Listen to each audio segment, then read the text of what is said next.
और ब्रेक के बाद एक बार फिर आपका स्वागत है। इस वक्त की बड़ी खबर का रुख करेंगे। जमीन घोटाले से जुड़ी इस वक्त की बड़ी खबर। कांके के सीईओ और सीआई को ईडी का समन।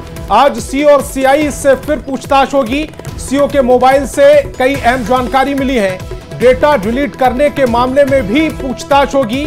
चामा जमीन घोटाला मामले में यह पूछताछ हो रही है। कारोबारी कमलेश कुमार पर जमीन घोटाले का आरोप लगा है। बड़ी संख्या में लोगों की जमीन कब्जाने का यह आरोप लगा। चामा गांव के 50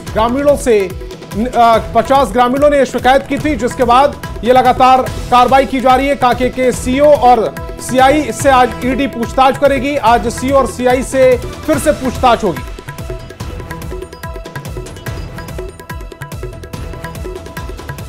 तो देखिए, चामा जमीन घोटाले में पूछताछ की जानी है। रांची से इस वक्त की बड़ी खबर आप तक पहुंचा रहे हैं। कारोबारी कमलेश पर घोटाले का आरोप है। बता दें कि चामा गांव के 50 गांव वालों ने इसकी शिकायत दर्ज कराई है। तो कारोबारी कमलेश की मुश्किलें अब बढ़ेगी। पूछताछ आज की जानी है। कारोबारी कमलेश कुमार पर जमीन घोटाले का आरोप है। ओम प्रकाश हमारे साथ फोन लाइन पर न्यूज 18 संवाददाता जुड़ गए हैं। ओम प्रकाश, ईडी का जो समन दिया गया है, सीओ सीआई से पूछताछ होगी, क्या खुलासे हो सकते हैं, क्या मामला है पूरा? बात की जाए तो पूरा मामला जो है वो जमीन से जुड़ा हुआ है। सैकड़ों एकड़, अगर बात की जाए तो करीब 250 एकड़ से ऊपर जमीन को लेकर ग्रामीणों ने आरोप लगाया है कि ये सीईओ और कमलेश की मिलीभगत से हुआ है और इसमें अन्य लोग भी शामिल हैं, जिसकी जांच की जानी चाहिए। मामले को लेकर ईडी ने भी जांच की है और इसमें कई तथ्य सामने आए हैं, जिसमें कि कंप्यूटर से डेटा तक को डिलीट किया गया है, म्यूटेशन किया गया है, कागजातों में फर्जी जो है उनमें हेरफेर की गई है, जिसे लेकर सीईओ और सीआई भी रडार पर है। इसके साथ ही कमलेश जो है वो भी फरार चल रहा है, उसकी भी तलाश की जा रही है। तो आज कहीं ना कहीं जो पूछताछ होगी वो इन्हीं फर्जी दस्तावेजों को लेकर होगी कि किस तरह से ये पूरा खेल रचा गया था। वहीं जो कंप्यूटर से डेटा डिलीट किए गए हैं, उन तमाम चीजों को लेकर ईडी के अधिकारी जो हैं वो पूछताछ करेंगे सीईओ और सीआई से। जी चलिए, शुक्रिया ओम प्रकाश इस अपडेट के लिए आपका।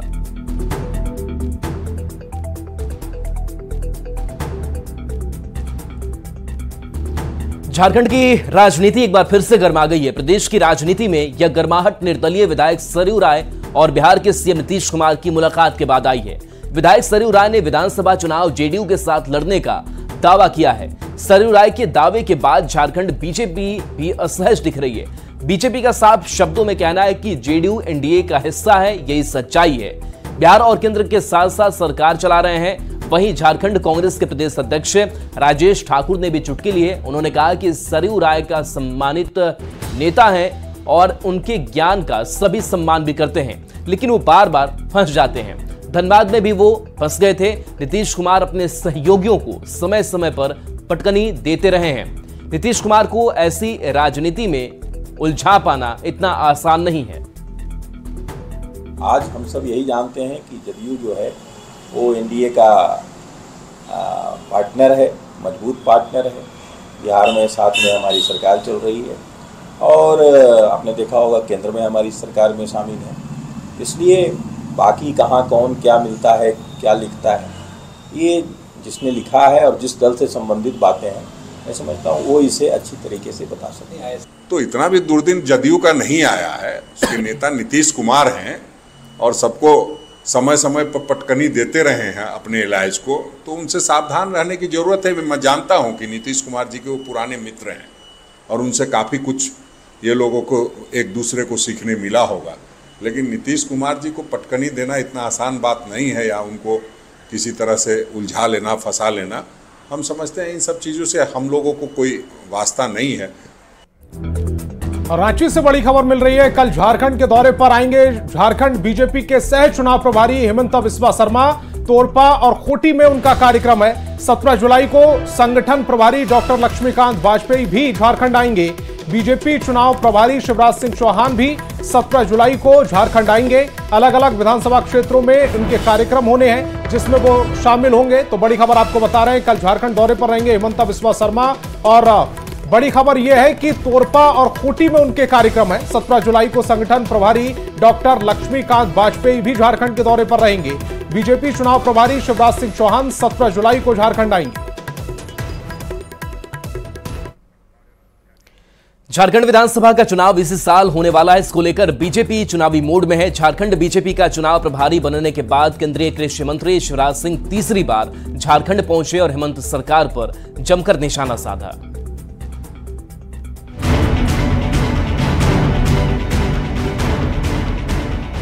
लोकसभा चुनाव के बाद देश के जिन राज्यों में विधानसभा का चुनाव होना है, उसमें से एक झारखंड भी है। झारखंड विधानसभा चुनाव को लेकर दोनों ही गठबंधन चुनावी मोड में है। इंडिया ब्लॉक सत्ता को बचाने की जद्दोजहद में लगा है, तो बीजेपी झारखंड में वापसी की तैयारी में जी जान से जुटी है। चुनाव को लेकर बीजेपी पूरी तरह चुनावी मोड में आ गई है। कृषि मंत्री और झारखंड बीजेपी के चुनाव प्रभारी शिवराज सिंह चौहान झारखंड दौरे पर है। इस दौरान शिवराज सिंह चौहान ने हेमंत सोरेन सरकार के घोषणा पत्र पर तंज कसा है। उन्होंने कहा कि 2019 में जो घोषणा पत्र में वादा किया उसे पूरा नहीं किया गया। पिछले 5 साल में जनता को सिर्फ ठगने का काम किया गया है। कोई वादा इस सरकार ने 5 साल में पूरा नहीं किया और इसलिए भारतीय जनता पार्टी इनके निश्चय पत्र का सच जनता के सामने रखने का काम करेगी। बीजेपी के लिए झारखंड कितना अहम है, ये इसी बात से समझ सकते हैं कि झारखंड बीजेपी का चुनाव प्रभारी बनने के बाद शिवराज सिंह चौहान का ये तीसरा दौरा है।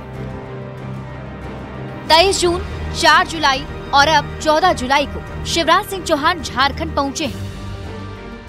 विधानसभा चुनाव के पहले शिवराज सिंह चौहान झारखंड बीजेपी के चुनाव प्रभारी बनाए गए, तो असम से मुख्यमंत्री हेमंत बिस्वा शर्मा चुनाव सह प्रभारी बने। शिवराज सिंह चौहान की तरह ही सह प्रभारी बनने के बाद हेमंता बिस्वा शर्मा भी 2 बार झारखंड दौरे पर आ चुके हैं। 23 जून और 29 जून को हेमंता बिस्वा शर्मा झारखंड दौरे पर थे और 16 जुलाई को एक बार फिर वो झारखंड आ रहे हैं। नेताओं के ताबड़तोड़ दौरे बताने के लिए काफी है कि झारखंड विधानसभा का चुनाव बीजेपी के लिए कितना महत्व रखता है।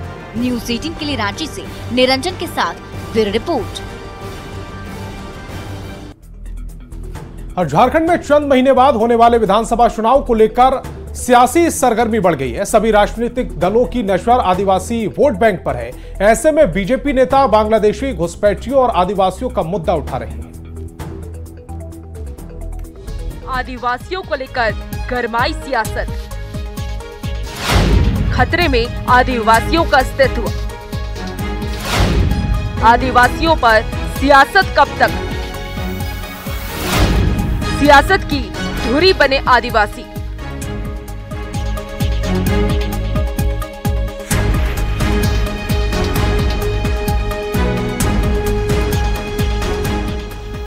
झारखंड में अगले कुछ महीनों में विधानसभा चुनाव होने हैं। इसकी तैयारी भी शुरू हो गई है।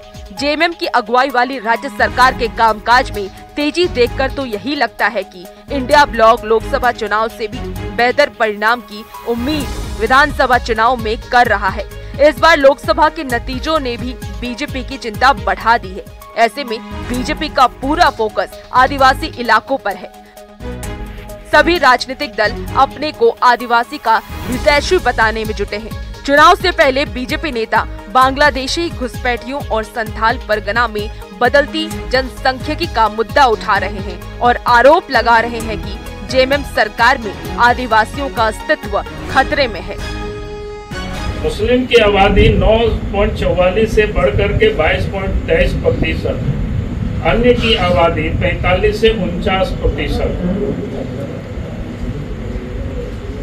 तो ये जो डेमोग्राफी में बदलाव और उसमें से आदिवासियों की पॉपुलेशन में जो भयंकर गिरावट आई, बांग्लादेशी घुसपैठिए वहाँ आते हैं और वहाँ पर सरकार का संरक्षण मिलता है। वो रिश्वत लेकर आधार कार्ड से लेकर राशन कार्ड में जितनी तरह की सुविधाएं उनको देने का काम करते हैं। और धीरे धीरे पाँव पसारते स्थिति ये हो गई है, वहाँ आदिवासियों का पलायन हो रहा है। ये घुसपैठिए सरकार के दामाद हैं। इनके वोट बैंक की राजनीति का हिस्सा है, तुष्टीकरण का हिस्सा है। लेकिन हमारी सरकार आएगी तो संथाल में मिनी एनआरसी कराकर हम इन घुसपैठियों को कान पकड़कर बाहर करेंगे। बीजेपी के अपने दावे हैं तो जेएमएम और कांग्रेस के अपने मुद्दे हैं। जेएमएम ने गृह मंत्री से इस्तीफा मांगते हुए कहा कि घुसपैठ को रोकना केंद्र सरकार का काम है। केंद्र सरकार के जो गृह मंत्री हैं आदरणीय अमित शाह जी, उनका इस्तीफा मांग लेना चाहिए। क्योंकि डेमोग्राफी चेंज या इन्फिल्ट्रेशन जब घुसपैठ होता है उसकी सारी जवाबदेही केंद्र की सरकार की होती है।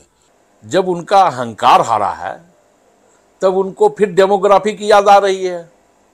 और कौन सा गन्ना है उनके पास जिसमें वो मुस्लिमों की संख्या बढ़ा रहे हैं, किसी की संख्या घटा रहे हैं। आखिर कहां से उनके पास जनगणना आया? विधानसभा चुनाव में भले ही अभी कुछ महीने का वक्त बचा है, लेकिन बढ़ती सियासी तपिश बताने को काफी है कि इस बार का चुनावी रण बेहद दिलचस्प होने जा रहा है। अब देखना ये होगा कि किसके दावों और कोशिशों पर जनता जीत की मुहर लगाती है। राज्य से न्यूज़ 18 संवाददाता राहुल देव की रिपोर्ट।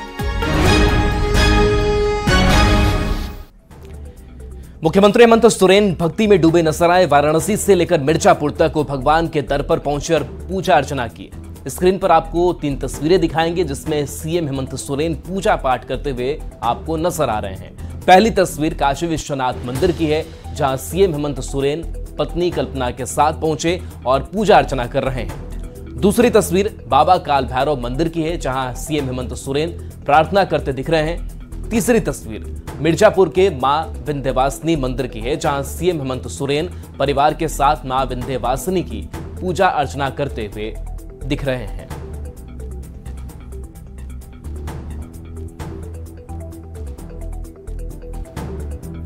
और नेपाल के त्रिवेणी में हुए बस हादसे में पूर्वी चंपारण का एक दंपति लापता था। घर वालों ने उसकी काफी खोजबीन की, लेकिन जब उसका कोई सुराग नहीं लगा तो परिजनों ने उसका पुतला बनाकर अंतिम संस्कार कर दिया।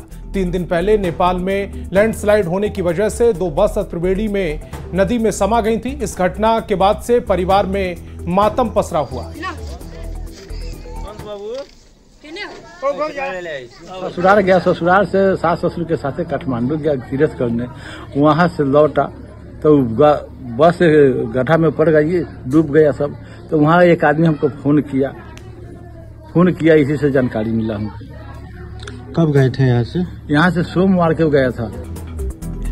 वाल्मीकि नगर से बड़ी खबर है जहां गंडक बराज पर 2 शव बरामद हुआ है। नेपाल पुलिस ने शव को निकाला है। नेपाल बस हादसे के शव का शक जताया जा रहा है। नदी में बहकर वाल्मीकि नगर शव पहुंचने की संभावना है। हादसे में पूर्वी चंपारण के लापता लोगों का ये शव हो सकता है। तो बड़ी खबर सामने आई है जहां नदी में बहकर शव आया है और माना यह जा रहा है कि नेपाल बस हादसे के जो मृतक हैं उनका शव ये हो सकता है जो नदी में बहकर वाल्मीकि नगर पहुंचा है। तो हादसे में पूर्वी चंपारण के लापता लोगों का ये शव हो सकता है।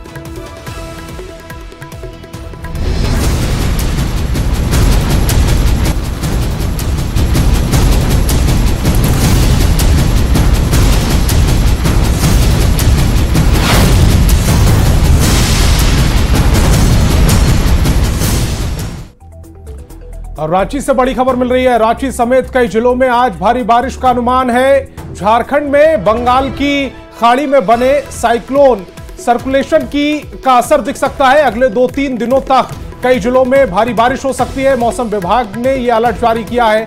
3 दिन बाद मानसून की रफ्तार पकड़ने की भी आशंका बताई जा रही है। तो बड़ी खबर आपको बता रहे हैं, 3 दिन बाद ये मानसून कमजोर पड़ेगा, ये खबर आ रही है। रांची से इस वक्त की बड़ी खबर आपको बता रहे हैं, आज भी बारिश का अलर्ट जारी किया गया है।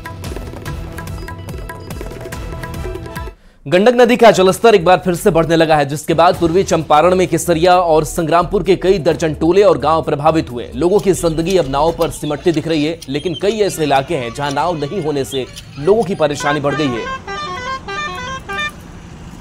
नेपाल में भारी बारिश के कारण गंडक नदी के जलस्तर में बढ़ोतरी हो रही है। और देखिए ये तस्वीर आपको दिखा रहे हैं, ये तस्वीर जो है ये केसरिया प्रखंड की तस्वीर है। और देखिए काफी गांव में जो है वो बाढ़ का पानी आ गया है, जिसके कारण लोगों को काफी परेशानी का सामना करना पड़ रहा है। कई गांव जो है वो जलमग्न है। एक तरह से कह सकते हैं कि यह सैलाब है बाढ़ का, और जिसके कारण लोगों को परेशानी हो रही है। तमाम लोग जो हैं वो ऊंचे स्थान पर वो शरण लेने को मजबूर हैं, और कई लोग जो हैं वो सड़क पे जो है वो उन्होंने शरण लिया है।